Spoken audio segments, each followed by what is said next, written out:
মনে করেন আপনি প্রতিনিয়ত ঘুমের মাঝে একটি বীভৎস খুনের ঘটনা দেখছেন। আপনি সেই খুনের স্থানেই থাকেন, কিন্তু আপনি তখন প্যারালাইজড। স্বপ্নে যাই দেখছেন তাই কেন জানি সত্যি মনে হয়। জেগে উঠলে জানতে পারেন বাস্তবে এই খুনগুলো ঘটে গিয়েছে। মানে আপনার দেখা স্বপ্নের খুনগুলো বাস্তব হয়, তবে তা আপনি আগে থেকেই জানতে পারছিলেন। 2021 সালে রিলিজ হওয়া ম্যালিগন্যান্ট মুভিতে মেডিসনের সাথে ঠিক এমনটাই হচ্ছিল। মেডিসন নামক এক ভদ্র মহিলা খুনের দুঃস্বপ্ন মায়াজালে আটকা পড়ে গিয়েছিল। কোনোভাবেই সে এই দৃশ্য থেকে মুক্তি পাচ্ছিল না। কে খুনগুলো করছে আর কিভাবে জানি তার স্বপ্নের মাঝে এসে খুনগুলো করতে পারে, কি এমন সম্পর্ক তার খুনের সাথে, এই বড়ই এক অদ্ভুত রহস্য। এই খুনের সংখ্যা যতই বাড়তে থাকে, মেডিসনের সামনে একটু একটু করে অতীতের এক অমীমাংস রহস্যের খোলাসা হয়। কিছু চিকিৎসক আর দানবীয় এক মানুষ, কিছু লুকানো গবেষণা, সব মিলিয়ে এক ভয়ঙ্কর অতীত নিয়ে তৈরি করা হয়েছে এই ঘটনা, এই মুভির প্লট। তাহলে চলুন আমার সাথে এই রহস্যময় ঘটনাটা শুনে আসা যাক, যার শেষটা আপনি কখনো অনুভব করতে পারবেন না। Hi guys, welcome to Palak cottage. ঘটনা শুরু হয় একটি হসপিটালের দেখানোর মধ্য দিয়ে। হাসপাতালের নাম সিমিয়ন গবেষণা হাসপাতাল, আর সময়টা হচ্ছে 1993 সাল। কোরেন্স ওইভেন নামে এক ডক্টর এক রোগীর বিষয়ে কিছু গুরুত্বপূর্ণ তথ্য ক্যামেরাবন্দি করে রাখছিলেন। তিনি জানান তার গ্যাব্রিং নামের রোগীটি দিন দিন হিংস্র হচ্ছে, তার মধ্যে নানান অপঘাতিক ক্ষমতা জন্ম হতে দেখা যায় এবং সে এগুলো প্রয়োগ করে তাদের উপরে আক্রমণ করছিল। এইভাবে তার শক্তিমত্তা হিংস্রতা বাড়তে থাকলে তাকে এক পর্যায়ে দমানোর আর উপায় থাকবে না। ওইভান এটার বর্ণনা দিচ্ছিল, তখন হসপিটাল স্টাফ এসে তার জানায় ওই লোকটাকে আর কন্ট্রোল করা যাচ্ছে না। গ্যাব্রিয়েল তার রুম থেকে বেরিয়ে গেছে। হসপিটালের অবস্থা খুবই ভয়াবহ ধারণ করছিল। শর্ট সার্কিট হচ্ছে, হসপিটালের সকল যন্ত্রের মধ্যে করুচ্ছ এবং স্পিকারে অদ্ভুত সাউন্ড হতে শোনা যায়। এক রুমে সেই ব্যক্তিটি রয়েছে যে তার প্রচন্ড শক্তিতে হসপিটালের স্টাফদের মেরে ঘাইল করছে। গার্ডরা সবাই চেষ্টা করছে, কিন্তু তাকে দমানো যেন সাধ্যের ব্যাপার।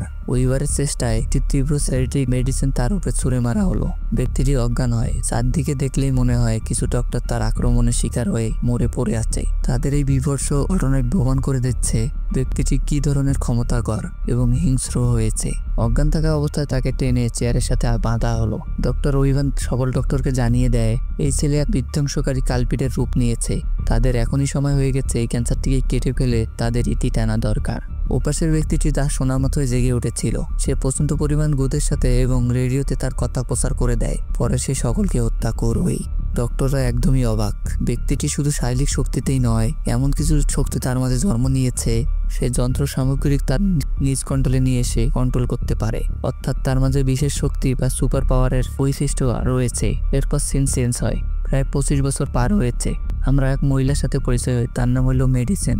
মেডিসন অন্তঃসত্ত্বা ছিল এবং সে তার স্বামী ড্রাগ মিশেলের সাথে একটি শহরে বসবাস করত। মেডিসন বেশ ক্লান্ত বোধ করছিল, আর সে তো অসুস্থই, তাই সে ড্রেকের টিভি দেখা বন্ধ করে সে একটু বিশ্রাম নিতে চায়। কিন্তু মেডিসনের স্বামী দীর্ঘ একটি সময় ধরে তার সাথে ভালো একটি ব্যবহার করছি না।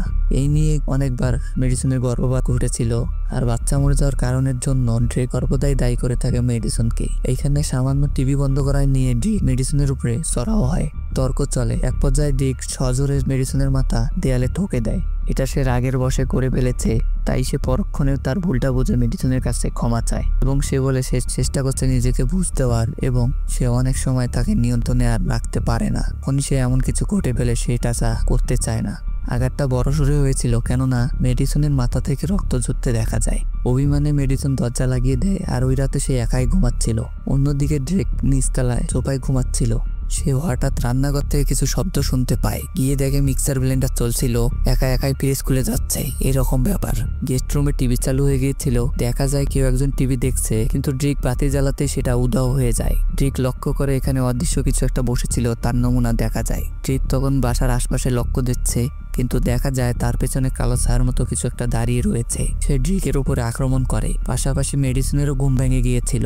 সে দেখে মাথা থেকে ভালোই রক্ত ঝরে গেছে এবং এখনো ঝরছে। সে নিচে এসে ড্রেকের খোঁজ করছিল, কিন্তু সে এসে দেখতে পায় ড্রেকের মাথা মোটকেই মেরে ফেলা হয়েছে। মেডিসন তখন কালো আকৃতির প্রাণীটিকেও লাশের পেছন থেকে বাইরে আসতে দেখতে পারে। সেটি পরে মেডিসনের উপরে ঝাঁপিয়ে পড়েছে। মেডিসন প্রাণপণে পালিয়ে বেড়াচ্ছিল এবং দরজা আটকে দিলেও সেটার আঘাত সামলাতে না পেরে সে নিচে পড়ে যায়। এর কিছুক্ষণ পরে ঘটনাস্থলে পুলিশ চলে এসেছিল। গোয়েন্দা অফিসার ছ এবং রেজিনা এই ঘটনার তদন্ত দায়িত্ব পেয়েছিলেন। তারা ইতিমধ্যে পুরো বাসা খতিয়ে দেখেছেন এবং কারো বাইরে থেকে এসে প্রবেশ করা এবং হত্যা চালানো এরকম কোনো প্রমাণ পাওয়া যাচ্ছে না। দরজা ভেতর থেকে লাগা ছিল এবং ড্রেকের লাশের ভয়াবহ অবস্থায় পুলিশরা আতঙ্কই হয়েছে। এরকম কেস খুবই কম দেখতে পাওয়া যায়। পরদিন হসপিটালে মেডিসনের জ্ঞান পেরে এসেছিল। তার সাথে রয়েছে তার বোন সিবনি। সিবনি তাকে জানায় তাদের বাসায় কেউ হয়তো গতকাল অনুপ্রবেশ করেছিল এবং সে ড্রিককে হত্যা করেছে। মেডিসন খুবই ভীত ছিল এবং তার বাচ্চাকে নিয়ে, কিন্তু সে পেটে হাত দিতেই বুঝতে পারে তার বাচ্চাটি আর নেই। গত রাতের আঘাতে তার 4 নম্বর বাচ্চাটিও মারা গেল। পরের দিন গোয়েন্দা সাও মেডিসনের সাথে দেখা করতে এসেছিলেন, তবে মেডিসন তার সাথে কথা বলার পরিস্থিতিতে ছিল না। তখন তার হয়ে তার বোন সিবনি কথা বলে। সন্তানদের জানায় অনুপ্রবেশের কারো প্রমাণ পাওয়া যাচ্ছে না, তবে এমন কি কেউ আছে তার মাঝে বাড়ির চাবি আছে বা প্রবেশের অ্যাক্সেস রয়েছে বা মেডিসনদের কি এমন কোনো শত্রু রয়েছে, এরকম ঘটনা ঘটাতে পারে মনে হয়। সিবনি জানায় ড্রেগের কারণে তাদের 2 বোনের ওই রকম যোগাযোগ হচ্ছিল না, তাই তাদের এইরকম কিছু থাকলেও তার ওই রকম জানা নেই। বিকালে গোয়েন্দা রেজিনা ড্রেগের লাশ ময়না তদন্ত করে একটা ব্যাপার গোয়েন্দা শনকে অবাক হয়ে বলে, লাশের শরীরে হাতের ছাপ পাওয়া গেছে, তবে আঙ্গুলগুলো উল্টো দিকে মুভ করেছিল। মানে এরকম যে উনি হয়তো বাড়ির সিলিংয়ে বা ছাদে পায়ে ভর করে ঝুলছিল এবং তখন হাত দিয়ে ড্রেগকে আক্রমণ করেছে। ব্যাপারগুলো অদ্ভুত, কিন্তু প্রমাণগুলো এটাই নির্দিষ্ট করছে। কিন্তু এটা কি বাস্তবে আদেও সম্ভব? হয়তো সম্ভব, তবে পিছনে কিছু সুস্পষ্ট ব্যাখ্যা রয়েছে যা তারা এখন বুঝতে পারছে না। মেডিসনের প্রতিবেশী থেকে জানা যাচ্ছিল ড্রেক ও মেডিসনের মাঝে প্রায় সময় ঝগড়া হতো, কিন্তু মেডিসনকে রীতিমতো পিটাতো ড্রেক। এটাতে গোয়েন্দারা ধারণা করে নেয় ড্রেকের এই অত্যাচার সহ্য করতে না পেরেই হতে পারে মেডিসন ড্রেককে হত্যা করেছে। এছাড়া বাড়িতে অন্য কোনো কারো প্রবেশের প্রমাণ পাচ্ছে না। হসপিটাল থেকে বাড়িতেই ফিরে মেডিসন জানলা বরাবর দেখতে পায় রাস্তার লাইট পোস্টটা বারবার জ্বলানেবা করছে। অদ্ভুত ব্যাপার, কুয়াশা ভরা রাস্তায় লাইটটি নিভে গেলেই কারো একটি উপস্থিত বোঝা যায়। ব্যাপারটিকে ওই দিনের ছায়ার প্রাণীটির মতো মনে হচ্ছিল। মেডিসন লক্ষ্য করে সেটা বাড়ির দিকে ধীর পায়ে হেঁটে যাচ্ছিল। এতে মেডিসন অনেক আতঙ্কিত হয়ে বাড়ির সকল জানালা দরজা বন্ধ করে দেয়। তবে বাড়ির পিছনের দরজাটি তখনও খোলা ছিল, যেখানে বাতাস বইছে। দ্রুত এটাও লাগিয়ে দেওয়া হয়, কিন্তু চারদিকে অদ্ভুত কিছু শব্দ শোনা যায় আর অশরীয় কিছু উপস্থিত এরকম মনে হচ্ছে। এর মধ্যে সামনের দরজাটি হুট করে খুলে যায়। তীব্র আতঙ্কে মেডিসন তার রুমে চলে আসে। সে নিজেকে বুঝতেছিল এগুলো তার মনের ভুল, যা হচ্ছে তার মাথায় হচ্ছে, বাস্তবে নয়। পরের দিন সকালবেলা মেডিসন দরজা, জানলা এবং কি বাড়ি ঢোকার যে সকল রাস্তা ছিল সবগুলো বন্ধ করে দেয়, যাতে করে কারো অনুপ্রবেশ করতে না পারে। তবে বোন সিবনি মেডিসনের কাছে এসেছিল। সব জায়গা বন্ধ থাকায় সে একটি জানালা দিয়ে উকি দিয়ে ভিতরে আসে। মেডিসন দেয়ালের এক ক্ষত জায়গায় তাকিয়েছিল। সে সিবনিকে জানায় ঠিক ওই দিন দেয়ালের এই জায়গায় তার মাথা ঠুকেছিল, তাতে এই ফাটলটা হয়েছে। সিবনি বলে যদিও কারো মৃত্যু এইভাবে হওয়া খুব কষ্টের বিষয়, তবে মেডিসনের জন্য ড্রেকের মৃত্যুটা মঙ্গলেই হয়েছে। এর থেকে ভালো কেউ মেডিসনের প্রাপ। মেডিসন তখন ড্রেককে না ছাড়ার এক অদ্ভুত কারণ ব্যাখ্যা করে। সে বলে সর্বশেষ তখন ড্রেককে ছাড়া সে পরিকল্পনা করেছিল, তখনই সে অন্তঃসত্ত্বা হয়েছিল, তাই সে আর ড্রেককে ছাড়তে পারেনি। মেডিসন বরাবরই চেয়েছে অন্তত কেউ একজন পৃথিবীতে আসুক যার সাথে তার রক্তের সম্পর্ক থাকবে, যার জন্যই সে এতবার বাচ্চা নেওয়ার চেষ্টা করেছে। অন্তত একজন তো তার রক্তের সম্পর্ক হবে। এই কথায় সিবনি বেশ অবাক। মেডিসন তখন জানায় তাদের বাবা মা শুধু সিবনির আসল বাবা মা। সিবনির জন্মের পূর্বে তার বাবা মা মেডিসনকে দত্তক নিয়েছিল। তখন মেডিসনের বয়স ছিল শুধুমাত্র 8 বছর। এর আগের অতীত কি ছিল, কে মেডিসনের আসল বাবা মা, এই বিষয়ে সে কিছুই জানে না। এদিকে আমেরিকার একটি শহর সেয়ারেলার আন্ডারগ্রাউন্ড এলাকাকে দেখানো হয়। রাস্তা নিচের এই জায়গাটিতে একসময় বনবসতি ছিল, এখন শুধুমাত্র প্রদর্শনের স্থান। এখানে একজন মহিলা যার নাম সেলিনা, তিনি একজন গাইড। তিনি কয়েকজন পর্যটকদের জায়গাটি সম্পর্কে ব্যাখ্যা করছিলেন। পরে মানুষগুলো চলে যাওয়ার পর তিনিও বাতি নেবে চলে যাবে, কিন্তু তখনই অন্ধকার করিডর থেকে কিছু শব্দ ভেসে আসে। তিনি এগিয়ে যেই জিনিসটা দেখতে চান তার মনে হয় তার দিকে কেউ এগিয়ে আসছে। তার প্রচন্ড ভয় হতে থাকে। সে আবার বাতিগুলো জ্বলে দেয়। তখন কিছু অদ্ভুত কোনো কিছু দেখতে পারে না, তবে বাতিগুলো মিটমিট করছিল। পরে উপর দিকে বিড়ালের ডাকের মতো শোনা যায়। সে তখন উপরে তাকাতেই তার উপরে এই অদ্ভুত প্রাণীটি ঝাঁপিয়ে পড়ে। পরের সিনে দেখা যায় এই উক্ত প্রাণীটি সেই মহিলাকে নিয়ে এসে একটি বাড়ির এটিকে এনে বন্দি করে রেখেছে। বাড়ির একদম উপরের অংশ, সেটা মূলত ছাদ। সেলিনা এখানে উক্ত প্রাণীটিকে দেখতে পায়। এটা একটি অদ্ভুত একজন মানুষ যা হাত পা উল্টো করে হাঁটা চলা করে। সে একটা জ্যাকেট পরছিল। পরে সে রেডিও ব্যবহার করে সেলিনার সঙ্গে কথা বলে। সে বলে যে সে দীর্ঘ সময় ধরে তার আজকের দিনের জন্য অপেক্ষা করছে। এরপর সে মহিলাটাকে কোনো ক্ষতি করে না, তবে ডক্টর ওইভারের নাম নেয়। সেই ডক্টর ওইভান। ডক্টরকে সে সরাসরি ফোন করে বলে সময় হয়ে গেছে ক্যান্সারটি কেটে ফেলার। ঠিক এই কথাটি অনেক আগে ডক্টর ওইভার হসপিটালে এক রোগীর কাছে বলেছিলেন। ওইভার এই কথাটা শোনার পর তার স্মৃতিচারণা হয়। 1985-1993 সালের রেকর্ডনামা থেকে একটি রোগীর ফাইল বের করে। সেখানে একটা বাচ্চার ছবি ছিল। ছবিটা দেখে ভাবছে সে কি এতদিন পর ফিরে এসেছে, কিন্তু কিভাবে সম্ভব। এই দিন রাতের বেলা মেডিসন তার রুমে কাজ করছিল। হঠাৎ আবার বাতিগুলো নিভা জ্বলা করতে শুরু করে। রেডিও থেকে এক তীক্ষ্ণ শব্দ উৎপন্ন হয়, যা দিয়ে মেডিসনের কানে ও মাথায় প্রচন্ড পরিমাণে ব্যথা শুরু হয়। মাথায় হাত দিয়ে দেখতে পায় মাথায় আঘাত পাওয়া যায়, সেই জায়গা দিয়ে আবার রক্ত বের হচ্ছে। যাই হোক, সে আগে তার ওয়াশিং মেশিনে তার কাপড়গুলো দিতে যায়, কিন্তু সে সেখানে দেখে সেখানে ডক্টর ওয়েভারের প্রতিশ্রুতি। তিনি আর্তনাদ করছিলেন। পরে মেডিসনের চারদিকের দৃশ্য পরিবর্তন হয়। তার ঘরের দেয়ালগুলো মুছে গিয়ে অন্য এক জায়গায় উপস্থিত হচ্ছে। এটা ডক্টর ওয়েভানের বাসস্থান। মেডিসন হতভম্ব হয়ে দেখে এখানে ওই ছায়াকৃতি প্রাণীটি এসেছে যে ডক্টর ওয়েভানকে আক্রমণ করছিল। কিন্তু ওয়েভান বারবার ওই ব্যক্তিকে জিজ্ঞেস করছিল তার কাছ থেকে সে চায় কি। তিনি তখন বলে সেই ক্যান্সারটি ফিরে এসেছে এবং কি হয়ে এসেছে। এরপর ব্যক্তিটি ওয়েভারের সম্মাননা পুরস্কার নিয়ে তাকে কুপিয়ে কুপিয়ে হত্যা করে ফেলে। পরে এই হত্যা দেখে মেডিসন চিৎকার করে উঠেছিল, কিন্তু পরে সে দেখে সে তার জ্ঞানও আছে, সে তার বাড়িতেও আছে। সকাল হতে গোয়েন্দা পুলিশের ডক্টর ওয়েভানের বাড়িতে গিয়ে উপস্থিত হয়। এখানে ওয়েভারের বিভৎস লাশটি প্রমাণ করে দেয় গতরাতে কতটা ভয়াবহ একটি হত্যাকাণ্ড হয়ে গেছে। একজন গোয়েন্দা কর্মী জানান টপি ব্যবহার করে খুনটাও করা হয়েছে। তার উপরের অংশটি ঘটনাস্থলে নেই, খুনি নিয়ে যেতে পারেন, আর এই খুনের সাথে পূর্বের খুনের মিল পাওয়া যায়। পাশাপাশি এক ঘটনাস্থলে একটি বাচ্চার ছবি খুঁজে পেয়েছিল। তারা ডক্টর ওয়েভারের সকল রোগীর ফাইল নিয়েছিল তদন্ত করার জন্য। এদিকে সেই অদ্ভুত প্রাণীটি সেই টপির অংশটি ধারালো করে অস্ত্রের মতো তৈরি করছে। বাড়ির সেই উপরে অবস্থান করছিল। পাশেই রয়েছে সেরিনা নামক ওই ভদ্র মহিলাটি। অন্যদিকে মেডিসন প্রত্যক্ষ খুনের দোষী হয়ে মেডিসন ভীষণ অসুস্থ। সে তার বোনকে বলে আগে যে প্রাণীটি তার উপরে আক্রমণ করেছিল সে সেই একই প্রাণী ওয়েভানকে খুন করেছে। আরো অদ্ভুত ব্যাপার, সে তখন ওয়েভারের বাড়ির দৃশ্য দেখতে পাচ্ছিল।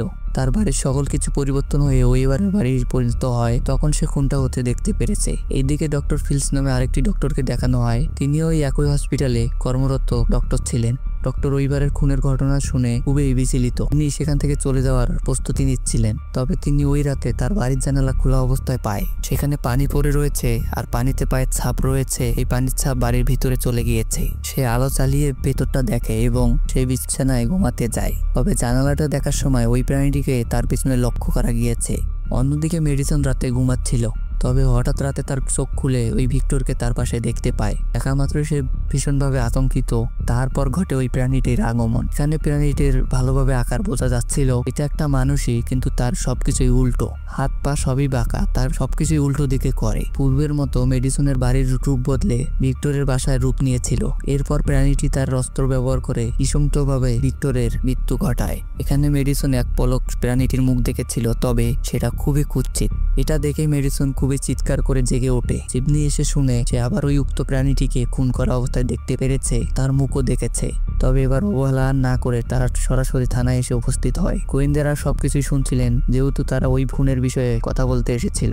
তবে তারা মেডিসনের কথাগুলোকে বিশ্বাস করতে পারছিল না। বিশেষ করে মেডিসন খুনের মধ্যে খুনিকে দেখতে পায়, আবার মৃত ব্যক্তির বাসস্থানে। বিষয়টা আজগবি। তবে জিবনি বলে হতে পারে খুনির সাথে মেডিসনের কোনো সাইটিক বন বা এরকম আধ্যাত্মিক কোনো সম্পর্ক রয়েছে। সে এইসব দেখতে পারছে। এটা গোয়েন্দাদের কাছে আরো হাস্যকর হয়ে দাঁড়ায়। ওই মেডিসন জানায় হত্যার জায়গায় সিলভার কাপ অ্যাপার্টমেন্টের নাম দেখেছে। জিবনির জোরাজুরিতে তারা সেখানে এসে উপস্থিত হতে বাধ্য হয়। এরপর মেডিসনের কথা মতো বিল্ডিংয়ের টপ ফ্লোরে জিজ্ঞাসাবাদ করা হয়। তখন এক অ্যাপার্টমেন্টে দেখা গেল এই দৃশ্য।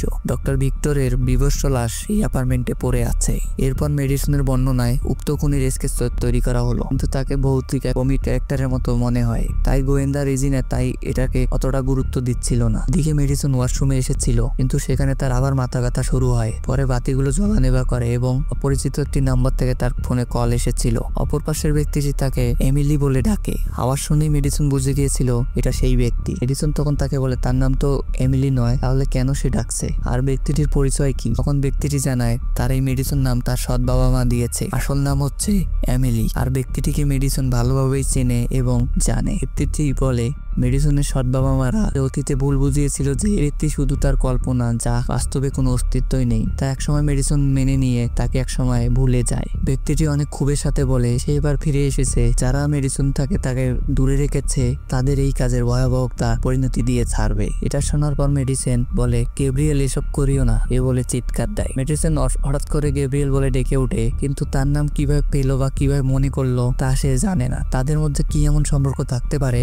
এসবের কিছু কিছুই মেডিসন বুঝতে পারছিল না। এরপর মেডিসন দ্রুত সিবলিকে নিয়ে তার মায়ের বাসার উদ্দেশ্যে বেরিয়ে যায়। অর্থাৎ যে মেডিসনের বাচ্চা বয়সে দত্তক নিয়েছিল তার থেকে মেডিসনের অতীত সম্পর্কে জানতে হবে। ব্যক্তিটি মেডিসনের সবকিছুই জানে এবং তার নামটি মেডিসন নিজে থেকেই উচ্চারণ করেছে। অর্থাৎ মেডিসনের অতীতে কোনো বড় রহস্য তো আছে। এইদিকে ডক্টর ওইবারের বাসা থেকে যেই বাচ্চার ছবি পাওয়া যায়, গোয়েন্দা বিভাগ বয়স্ক করার পদ্ধতিতে বাচ্চা থেকে 30 বছরের বৃদ্ধাতে একটি পরিণত করেছে। আর তার চেহারা হুবহু মিলে যায় মেডিসনের সাথে। অর্থাৎ মেডিসন বাচ্চাকালে এরকম ছিল। ফাইল থেকে জানা যায় তার নাম এমিলি এবং সে সিমিওল হসপিটালের একজন রোগী ছিল। এরপর মেডিসন তার মায়ের বাড়িতে আসে, জিজ্ঞেস করে যে তারা কি দত্তকের সময় কি তার আদনের কোনো ভাই রয়েছে। তার মা জানান না। মেডিসন তখন জিজ্ঞেস করে গ্যাব্রিয়েলটা তাহলে কি। এটা শোনা মাত্রই তার মা ভীষণভাবে আতঙ্কিত হয়। পরের দিন মেডিসনের বাচ্চাকালের জন্মদিনের ভিডিও প্লে করে দেখাচ্ছে। বয়স ছিল সেই সময় মাত্র 9 বছর। তখনই তাকে দত্তক নেওয়া হয়েছিল। কেক কাটার পরে দেখা যায় মেডিসন একদিকে ঘুরে গ্যাব্রিয়েল নামের একজনের সাথে কথা বলছে। এই সময় পরিবারের সবাই বোঝায় এটা হতে পারে তার কাল্পনিক এক বন্ধু। তবে মেডিসন তা মানছিল না। আরেক ফুটেজে দেখা যায় মেডিসন উক্ত ব্যক্তিটির সাথে ফোনে কথা বলছে। এই সময় মেডিসনের মা অন্তঃসত্ত্বা হয়েছিল, অর্থাৎ সিবনি তার পেটে এসেছে। কিন্তু ফোনে গ্যাব্রিয়েল উস্কানি ভাবে মেডিসনকে বলে সিবনির জন্ম হলে তার মা আর তাকে আগের মতো ভালোবাসবে না এবং বোনকে সাথে পেয়ে গ্যাব্রিয়েলকে ভুলে যেতে পারে। এরকম নানান কথা আরো বলছিল। এরপর মেডিসন তাকে বারবার বুঝাচ্ছিল সে তাকে কখনোই ভুলবে না, দয়া করে সে যেন তার বাচ্চা বোনটির কোনো ক্ষতি না করে। এরকম স্পর্শকারী কথা আচরণ মেডিসনের পরিবারকে বেশ ভয় পেয়ে দেয়। একটা পর্যায়ে গিয়ে তারা আর এসব নিতে পারছিলেন না। মেডিসনের মা জানান কিভাবে সে সবসময় গ্যাব্রিয়েল নামে সেই ব্যক্তিটির সাথে কথা বলছিল, কিন্তু ব্যক্তিটি তার কল্পনা নাকি অন্য কিছু, এটা নিয়ে দত্তক প্রতিষ্ঠান থেকে কোনো ব্যাখ্যা দেয়া হয়নি। কিন্তু মেডিসন এই পরিবারের সাথে যুক্ত হওয়ার আগে থেকেই তার সাথে ছিল এটা জানা গেছে। এদিকে গোয়েন্দা বিভাগ ডক্টর ওইভারের ফাইলগুলো ঘাঁটতে গিয়ে দেখে এমিলি সম্পর্কে কিছু পেনড্রাইভ খুঁজে পায়। ডক্টর ওইভার এই এমিলি নামের রোগীকে নিয়ে কিছু কথা বলছিলেন। এমিলি তাদের পাওয়া সবচেয়ে অদ্ভুত এক রোগী, যিনি 7 বছর ধরে তাদের চিকিৎসায় রয়েছে। শুরুতে তাকে শুধু মানসিক রোগী মনে করা হয়েছিল, কিন্তু এখন তার অবস্থা অনেক বেশি জটিল। সে দাবি করে সে অদ্ভুত কিছু জিনিস দেখতে পায় এবং তার সাথে নাকি শয়তান কথা বলে। পেনড্রাইভে দেখা যায় ডক্টর ওইভার বাদেও ডক্টর ভিক্টর এবং ডক্টর জন এমিলির চিকিৎসা করছিলেন। তাদের মধ্যে এখন শুধু ডক্টর জনই বাঁচে রয়েছেন। তাহলে পরবর্তী টার্গেট সে। জনের ঠিকানা বের করে দ্রুত গোয়েন্দা বিভাগ পেরিয়ে যায় তাকে বাঁচার জন্য। এদিকে মেডিসন তার বাড়ির ওয়াশরুমে ছিল। হঠাৎ সে আয়নায় ডক্টর জনকে দেখতে পায়। আবার তার চারদিকের পরিবেশ পরিবর্তন হতে থাকে এবং সে তার স্থান থেকে ডক্টর জনের ওয়াশরুমে চলে এসেছিল। এরপর যা হওয়ার তাই হয়। গোয়েন্দা সন তার বাড়িতে এসে তার ক্ষত বিক্ষত দেহ আবিষ্কার করে। পাশে মেডিসন চিৎকার করে জানায় উনি এখানেই রয়েছে, সাবধান। পরক্ষণে খুনি মানে গ্যাব্রিয়েল সনের উপরে আক্রমণ করে বসে, তার উপরে হামলা চালায়। তাদের মধ্যে লড়াই হয়। সন বেশ কয়েকবার গুলিও চালায়, তো নিশানা ঠিক মতো না হওয়াতে সে বেঁচে গেছে। পরে সে পালিয়ে যাচ্ছিল। পালানোর সময় লক্ষ্য করা যায় সে উল্টো হয়ে পালাচ্ছে। গায়ে তার প্রচন্ড পরিমাণে জোর, ক্ষিপ্রতাও প্রচন্ড। কয়েক সেকেন্ডের মধ্যে সে বিল্ডিং বেয়ে নেমে যায় খুব অদ্ভুত ভাবে, কিন্তু সহ হার মানেনি। তার পিছু করতে করতে একটি জানালা দিয়ে আন্ডারগ্রাউন্ড জায়গায় এসে যায়। ভিতরে এইভাবে অনেকক্ষণ দরপাকড়াও চেষ্টা চলতে থাকে, কিন্তু এই জিনিসটার ক্ষিপ্রতা অতিমাত্রায় বেশি, কারণ এখানে একটি আদিকালের জিনিসপত্র রাখা জায়গায় এসে পড়েছিল। প্রথমে একটা ঘোড়ার গাড়ি দিয়ে তাকে ধাক্কা দেওয়ার চেষ্টা করা হয় এবং আচমকা সেই ব্যক্তিটি শয়ের উপরে ঝাঁপিয়ে পড়ে। সে আবারও একাধিকবার আক্রমণ চালায় শকে আহত করার জন্য, কিন্তু শয়ের বন্দুকবাজিতে ব্যক্তিটি পালিয়ে যাওয়ার জন্য বাধ্য হয়। কিন্তু সে যেভাবে বাড়ির ছাদের ফুটো দিয়ে যেভাবে বাইর হয়ে গেল, তাকে দেখে মনে হয় মানুষ রূপে এক হিংস্র প্রাণী। এরপর গোয়েন্দারা সরাসরি মেডিসনের বাড়িতে এসে উপস্থিত হয়। মেডিসনকে জানানো হলো এই এমিলি নামের বাচ্চাটি হচ্ছে সে, এটাই তার আসল পরিচয়। তার অতীতে কোনো এক চিকিৎসা চলছিল এবং যেসব চিকিৎসক তার চিকিৎসা দিচ্ছিলেন তারা এখন একে একে হত্যা শিকার হচ্ছেন। কিন্তু এসবের কারণ কি, মেডিসনের অতীত কি, এসবের কিছুই তার জানা নেই। রহস্যর জট খোলার জন্য মেডিসনের অতীত জানতেই হবে, তাই গোয়েন্দারা একটা হিপনোথেরাপিস্টকে নিয়ে এসেছিলেন। তার মাধ্যমে মেডিসন অর্থাৎ এমিলিকে তার অতীতে নিয়ে যাওয়া হয়। মেডিসন তার হসপিটালের অতীতের দিনগুলো মনে করতে পারছিল না, কিন্তু দত্তকের পরের সময়গুলো দেখতে পারছ। নতুন পরিবারে আসার পর সেও বেশ খুশি, তবে গ্যাব্রিয়েল নামে সেই বন্ধুটি খুশি নয়। মেডিসন তার নতুন বাবা মার কোনো বিষয়ে একটু মন খারাপ করলেই বা কিছুতে একা মনে হলেই গ্যাব্রিয়েল তার সুযোগ নেয়। গ্যাব্রিয়েল একবার মেডিসনকে সারপ্রাইজ দেওয়ার জন্য তার কেক কাটার জন্য একটি ছুরি নিয়ে পাঠিয়েছিল, কিন্তু এ সময় তার চারদিকে পরিবেশ পরিবর্তন হতে শুরু করে এবং সে দেখে তার মায়ের রুমে ছুরি নিয়ে তার মায়ের পেট বরাবর নিয়ে দাঁড়িয়ে আছে। গ্যাব্রিয়েল তার আগত বোনকে হত্যা করতে বলছিল, তবে তৎক্ষণাৎ তার মায়ের চিৎকারে মেডিসনের বোম কেটে যায় এবং সেও প্রচন্ড পরিমাণে চিৎকার করে ওঠে। বর্তমানেও সে এসব মনে করে প্রচন্ড পরিমাণে ভীত ও চিৎকার করে উঠছে। পরে গোয়েন্দাদের কথাতে আবার মেডিসনকে স্বাভাবিকভাবে আনা হয়। মেডিসন বলে তার মনে পড়েছে বাচ্চাকালে তার এমনত চারদিক পরিবর্তন হয়ে যেত, তখন গেব্রিয়েল নামের একজন এসে অন্যদের কষ্ট দেয় এবং খুন করে। গেব্রিয়েল তাকে সবসময় তার বন্ধু বলে পরিচয় দিত, কিন্তু তার অস্তিত্ব আসে বলে তার পরিবার কখনো তাকে মনে করতো না, তারা কখনো তাকে দেখেনি। তবে মেডিসন বিশ্বাস করে তা বাস্তব। তবে গেব্রিয়েল বাদে আর কেউ চাইছিল না মেডিসনের কেউ ঘনিষ্ঠ হোক বা কেউ পরিবার হোক। তাই ভবিষ্যতে তার আগত বোন সেবনিয়াকে অনেকবার মারার চেষ্টা করেছে। তার মতে সেবনি চলে আসলে মেডিসন নতুন সঙ্গী পেয়ে যাবে, তাকে ভুলে যাবে। পরে সেটাই অবস্থা হয়েছে। সেবনি আসার পর ধীরে ধীরে মেডিসন গেব্রিয়েলকে ভুলে গিয়েছিল, কিন্তু কোনো অজানা কারণে গেব্রিয়েল নামক সেই ব্যক্তিটি আবার তার কল্পনায় আসা শুরু করেছে, আর সেই এসব খুনগুলো করছে। তবে গোয়েন্দা রেজিনার মতে শুধুমাত্র এটা মেডিসনের এক কল্পনা, কোনো এক কাল্পনিক বন্ধু কিভাবে খুনি হয়। এদিকে এডিসে থাকার সেই নামক মহিলাটি তাকে কোনোভাবে নিজেকে ছাড়িয়ে নেয়। তখন সে ছাদ ভাঙ্গে নিচে পড়ে যায়। তখন জানা গেল রিক্সা ছিল সেই মেডিসনের বাড়ির উপরতলা, মানে সে মেডিসনেরই বাসায় ছিল। উক্ত মহিলাটি গুরুতরভাবে আহত পেয়ে মেডিসনের বাসায় আবিষ্কার করে সবাই বেশ হতভম্ব। পরে সেটাতে তদন্ত চালিয়ে খুনের ছুরি, কালো জ্যাকেট, অনেক জিনিস আরো পাওয়া গেল। আর গোয়েন্দাদের ঘোর সন্দেহ চায় মেডিসনের উপরে। এই হয়তো খুনগুলো করেছে, আর এই মহিলাটাকে এতদিন তার ছাদে জিম্মি করে রেখেছিল। রেজিনারও ছোটবেলায় মেডিসনের মতো মানসিক অসুস্থ ছিল, তার চিকিৎসা করছিল ডক্টর ওয়েবাররা। বর্তমানে তার অসুস্থতা আবার ফিরে এসেছে, তাতে সেইভাবে কাল্পনিক চরিত্র বানায়, আর সে নিজেই খুনগুলো করেছে। রিমান্ডে মেডিসনকে এটাই জানানো হয় যে এটাই সে, কিন্তু সে বারবার বলছিল এসবের সে কিছুই করেনি, সব করেছে গেবলিন। এসবে মেডিসনের বেশ ক্রোধ হচ্ছিল, আর তার চিৎকারে বাতিগুলো ফেটে যায়। এখানে এটা আশঙ্কা কি হলো গোয়েন্দারা কিছু বুঝতে পারে না, কিন্তু তখনই আননোন নাম্বার থেকে ফোন আসে, আর মেডিসন তখন জানায় ফোনটা করেছে গেব্রিয়েল। স্পিকারে আওয়াজ শুনেই বুঝে যায় আসলে এটা গেব্রিয়েল নামের কেউ আছে, এবং এটা বাস্তব। গেব্রিয়েল শয়ের ফোনকে কন্ট্রোল করতে পারছিল। এ ভুতুরে স্বরে নানান কথা বলে অফিসারকে ভয় দেখায়। জিজ্ঞেস করে গেব্রিয়েলের আসল পরিচয় কি, সে কেন মেডিসনকে ফাঁসাচ্ছে আর তার দ্বারা খুনগুলো করাচ্ছে। তখন গেব্রিয়েল জানায় এই খুনের কাণ্ডে মেডিসন পুরোপুরি নির্দোষ। আর এসবের মধ্যে মেডিসন কিছুই জানছিল না যে গেব্রিয়েল কিভাবে তার বাড়িঘর ব্যবহার করেছিল আর করে যাচ্ছে। আর পরিচয় মেডিসনকে জিজ্ঞেস করা হোক, মেডিসন তাকে কি বলে ডাকে। মেডিসন জানায় ডেভলিন, অর্থাৎ শয়তান। এদিকে সিবলিন তার মায়ের কাছ থেকে দত্তক প্রতিষ্ঠানের ঠিকানা জোগাড় করে, এবং সেখানে ফোন করে জানা যায় মেডিসনকে সিবলিন হসপিটাল থেকে সংগ্রহ করা হয়েছিল। সিবলিন তৎক্ষণাৎ সেই হসপিটালের উদ্দেশ্যে বেরিয়ে যায়। হসপিটালটি কোনো এক অজানা কারণে 1990 সালের পরে বন্ধ করে দেওয়া হয়েছিল। হাসপাতালে পৌঁছে এই হাসপাতালে যে চারদিকে রামেশ, সেটা সিবনিকে অনেক ভয় পাইয়ে দিচ্ছে। খুলে রাখা ভূতের এই রুমগুলোতে কি জানি কি গবেষণা করা হয়েছে, যা ভেবে সিবলিনের বারবার শিহরিত হয়। অনেক খোঁজার পর সিবলিন বাচ্চা এমিলির অর্থাৎ মেডিসন বিষয়ে কিছু ভিডিও টেপ এবং আরো অনেক তথ্য পাওয়া গেল। পরে সিবলি তার মায়ের সাথে ভিডিওগুলো চালিয়ে দেখে। তুমি দেখা যায় 15 বছরের এক কিশোরী মেয়ে, তার নাম সেলিনা। হ্যাঁ, সেই সেলিনা। ভিডিওতে শোনা যায় সে ধর্ষণের শিকার হয়েছিল এবং সে অন্তঃসত্ত্বা বাচ্চারও জন্ম দিয়েছে। তবে বাচ্চাটা অস্বাভাবিক ছিল, আর তার পরিবারের পক্ষে এই বাচ্চা পালার সম্মতি ছিল না।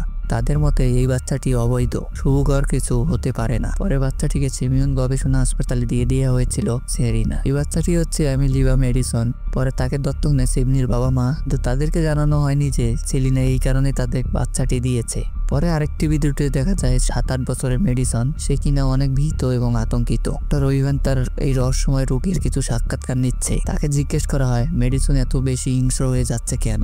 মেডিসন জানায় গেবলিন তাকে অনেক শক্তিশালী বানিয়েছে এবং সে তাকে ব্যবহার করে অনেক বাজে বাজে কাজ করছিল, অন্যান্য মানুষদের কষ্ট দিচ্ছিল, কারণে তাকে অনেক হিংস্র মনে হয়, কিন্তু এই কারণে তার কোনো দোষ নেই। মেডিসন জানায় সে কষ্টে আছে। কখনো গেব্রিয়েল তার সাথে আওয়াজ করে কথা বলে, আর সে কখনো তার চিন্তার চেতনা মেডিসনের মস্তিষ্কে পাঠিয়ে দেয়। সবসময় তাকে জ্বালাতন করে। গেব্রিয়েল নাকি তাকে বোঝাচ্ছিল সে নাকি তার বন্ধু, কিন্তু এতদিনে মেডিসনে জানা হয়ে গেছে সে শুধুমাত্র একজন শয়তান, ডেভিল। ডক্টর ওইভান তখন জানায় তিনি গেব্রিয়েলকে এতক্ষণ অজ্ঞান করে রেখেছিলেন, এখন তিনি আমাদের জন্য গেব্রিয়েলকে জাগ্রত করে তুলবে। এরপর ধীরে ধীরে ক্যামেরা পিছনের দিকে নিয়ে যাওয়া হয়, আর দেখা যায় এই দৃশ্য। এটাই হচ্ছে গেব্রিয়েল। জানা যায় মেডিসন এক অস্বাভাবিক টিউমার নিয়ে জন্মগ্রহণ করেছিল। যার মধ্যে চোখ, কান, দাঁত এবং সরু দুটি হাতও ছিল। কথা এটাকে প্যারাসিটিক টুইন বলা হয়, মানে গর্ভ অবস্থায় দুটো মিলে এক শরীর নিয়ে জন্ম নেয়, যেখানে একটি পূর্ণতা পেয়েছে আর একটি পায়নি। এই কেসে মেডিসন পূর্ণাঙ্গ হয়ে তার শরীরের পুরো আধিপত্য পেয়েছিল, কিন্তু তার ভাই পরজীবীর মতো তার শরীরে নির্বল রয়েছে এবং একই শরীর একই মস্তিষ্ক একযুক্ত থাকায় অনেক চিন্তা ও অনেক অনুভূতি, ভাবনা, জ্ঞান গ্যাব্রিয়েল ও মেডিসনের মাঝে আদান প্রদান হয়। শুরুতে গ্যাব্রিয়েল মেডিসনের উপরে ওই রকম প্রভাব না ফেলতে পারলেও তো সময়ের সাথে সাথে সে বড় হওয়ার সাথে সাথে মেডিসনের মস্তিষ্ক তার কন্ট্রোলে নিয়ে আসে এবং নানান কথার ভ্রমে নিয়ে মেডিসন তারই মনের এক খাঁচায় বন্দি করে রেখেছে, আর পুরো শরীর নিজের কন্ট্রোলে চলাচ্ছিল গ্যাব্রিয়েল। মানে গ্যাব্রিয়েলের শরীর চুরি করে সে বাজে কাজ, খুন টুন সবকিছুই করেছে। গ্যাব্রিয়েলের মাধ্যমে সবকিছু হয়, কিন্তু সেই সময় তার ব্রেন তার কন্ট্রোলে থাকে না, কারণ সে তার প্যারালিসের মতো ছিল। সে ভেবে নেয় এইসব তার কল্পনায় হচ্ছে, কিন্তু না, তাকে দিয়েই খুনগুলো করাচ্ছিল গ্যাব্রিয়েল। গ্যাব্রিয়েল খুবই বাজে একটা অশুভ শক্তি ছিল। হসপিটালে থাকা অবস্থায় তার শক্তিমত্তাও হিংস্রতা বাড়তে থাকে এবং সে সময়ও সে ডক্টরদের ক্ষতি করেছিল। খুবই শুরুতেই ডক্টর ওইবার গ্যাব্রিয়েলের বিষয়ে এসব বলছিলেন। পরে তার অত্যাচার সহ্য করতে না পেরে ওইবার সিদ্ধান্ত নেন এই বাজে টিউমার, যাকে তিনি ক্যান্সার বলে আকৃত করেন, এটাকে কেটে মেডিসনকে উদ্ধার করতে হবে। হসপিটালে গ্যাব্রিয়েলের যতটা সম্ভব হাত পেঁচি কেটে ফেলা হয়, তবে তার ব্রেনটি মেডিসনের ব্রেনটির সাথে যুক্ত ছিল, এটা কাটা যায় না, তাই এই বাকিটা মেডিসনের খুলিতে রেখে সেটাকে স্ক্রিও করে দেওয়া হয়। এরপর গ্যাব্রিয়েল নিটা সময় ধরে প্রভাব পড়ছিল না, তবে ওই দিন যখন ড্রিপ তার মাথায় আঘাত করে তখন মাথা ফেটে, তখন গ্যাব্রিয়েলের অংশটুকু তখন পুরো সজাগ হয়। সে তখন আবার পুনরায় মেডিসনকে তার কন্ট্রোলে নিয়ে এসে তার অমুক কর্মকাণ্ডগুলো করতে পেরেছে।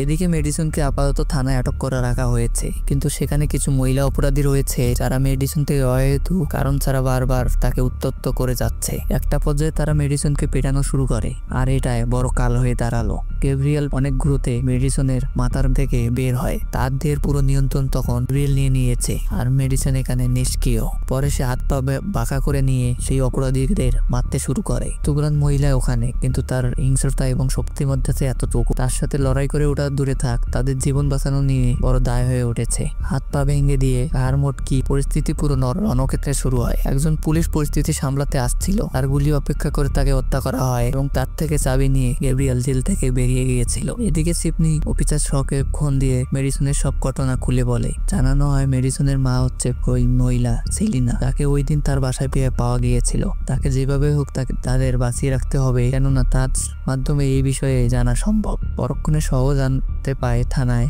ব্যাপক হতাহতার ঘটনা ঘটেছে। এক খুনি তার ছেলে খুন চালিয়ে পুলিশদের উপরে আক্রমণ চালাচ্ছিল। দ্রুত গোয়েন্দারা সেদিকে এগিয়ে যায়। এসেই দেখা গেল ছেলে জায়গায় জায়গায় পুলিশ মরে এক ভয়ানক অবস্থা। গ্যাব্রিয়েলের সাথে তখনও পুলিশের লড়াই চলে, কিন্তু তার শক্তি বল এতটাই বেশি, মানে তার মাঝে সুপার পাওয়ারের বৈশিষ্ট্য রয়েছে, তাই এটার কারণে কোনো পুলিশ তার সাথে পেরে উঠতে পারছিল না। গ্যাব্রিয়েল তার বানানো অস্ত্রটি থানায় খুঁজে নিয়েছে, আর শুধু ওটাই ব্যবহার করে সে ব্যাপক হামলা চালাচ্ছিল। এক পর্যায়ে থানার সকল পুলিশকে সে হত্যা করে ফেলে। শুধুমাত্র বেঁচে থাকে অফিসার শ আর রেজিনা। সব বারবার মেডিসনকে জাগিয়ে সজাগ করার চেষ্টা করে, কিন্তু মেডিসনকে তার স্বপ্নের রাজ্যে গ্যাব্রিয়েল আটক করে রেখেছিল। মেডিসন কিছু হতাহতা দেখতে পাচ্ছে, তবে গ্যাব্রিয়েল তাকে ঘুমিয়ে দেয়। পরে গ্যাব্রিয়েল শয়ের উপরে অ্যাটাক করে এবং রেজিনার পেটে আঘাত চালিয়ে তাদেরও দুর্বল করে দিয়েছে। এরপর গ্যাব্রিয়েল তার মাকে খোঁজার জন্য অর্থাৎ সেলিনাকে রাখা হসপিটালের উদ্দেশ্যে বেরিয়ে যায়। অন্যদিকে সিপনি উক্ত হাসপাতালে এসে উপস্থিত হয়েছিল, কিন্তু একজন গার্ড অনুমতি না থাকার কারণে তাকে ভিতরে যেতে দিচ্ছিল না। তবে হঠাৎ তার বুকে ব্যথা শুরু হয়, তার দিকের বাতিগুলো নেবা জ্বলা করে এবং গার্ডের পেসমেকারটি ফেটে বিস্ফোরণ হয়, কারণ ইতিমধ্যে সেখানে গ্যাব্রিয়েল চলে এসেছিল। সে সিপনিকে আহত করে, আর সে মানতে পারে না সেই তার সৎবোনকে পেয়ে তার নিজের ভাইকে ভুলে গিয়েছিল। তার উচিত ছিল সিপনিকে পেটে থাকা অবস্থায় মেরে ফেলা, সে এখন করবে। এদিকে সেলিনা রোজ ফিরে এসেছে। তিনি গ্যাব্রিয়েলের কাছে ক্ষমা চান, বলেন সে মা হিসেবে তার সন্তানকে হসপিটালে ফেলে না এসে নিজের কাছে রেখে বড় করা। এতে তারা গ্যাব্রিয়েল যতই অস্বাভাবিক হোক না কেন, সে তো তারই ছেলে। তবে এই সময় অফিসার সহ এসে গ্যাব্রিয়েলকে গুলি চালায়, আর গ্যাব্রিয়েল তখন না থেমে সকলকে আক্রমণ করে। সিপনিকে মারার জন্য উত্তন্ন হয়। সিপনি বারবার মেডিসনকে ডাকছিল। দেখা যায় মেডিসন সজাগ হয়েছে, তার বোনের দিকে আক্রমণ সে দেখতে পাচ্ছিল, তবে সে তার ব্রেন তার কন্ট্রোলে নিতে পারছিল না, তাই গ্যাব্রিয়েলকেও থামাতে পারছে না। তখন সিপনি তাকে বলে এই গ্যাব্রিয়েল তার গর্ভপাতের জন্য দায়। সে তার পেটের 4টি বাচ্চা খেয়ে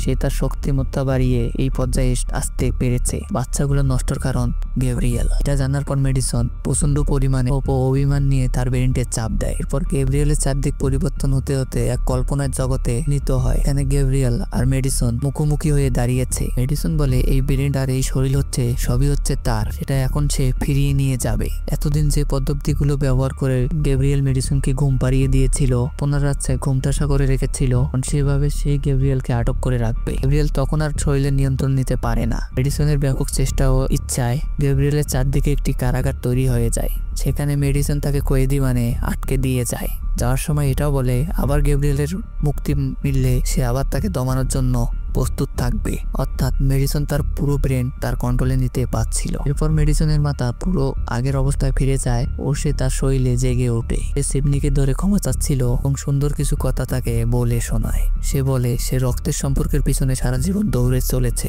চেয়েছিল কেউ এরকম আসুক। তবে তার এই ঘটনায় এটা প্রমাণ হয়ে গেল রক্তের সম্পর্কের চেয়েও বেশি কিছু তার সামনেই ছিল। এটা তার ছোট বোন, তাকে সে ভালোবাসে এবং বাসবে।